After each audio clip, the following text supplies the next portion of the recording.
તો સુરતમાં લોકો પ્રાથમિક સુવિધા ન મળતા પરેશાન થઈ ગયા છે। આટલા વર્ષોથી ભાજપ સરકારે કંઈ જ નથી કર્યું તેવું સ્થાનિકો કહી રહ્યા છે।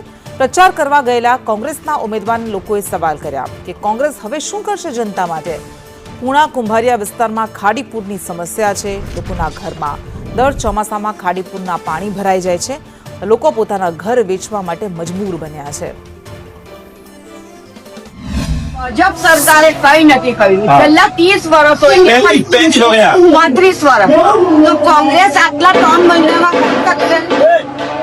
मत आपसो मैंने मत आपो नहीं तो एसएमसी जाऊं मत वगैरह एसएमसी नहीं जवाय डिमांड करनी पड़े अपने अधिकार में लड़વું પડે તમે મત એક પાર્ટીને આપો નહીં તમને કોઈ નહીં સાંભળે આ વખતે મત નહીં આપો ને ખબર પડશે કે મત નહીં આવ્યા ત્યાંથી ચલો તમને મત આપી દીધા પછી આ કામ થશે એની બાહેધરી કોણ આપે આ કામમાં એવું છે બેન કે વાલક પાટીની ખાડી અંદર નાખેલી છે આ ખાડીનો રૂટ રિંગ રોડ થી બહાર છે એ ખાડી ઓર છે એટલે એમ ડાયવર્ટ કરવાનું છે પછી મોટો કામ કઈ નથી।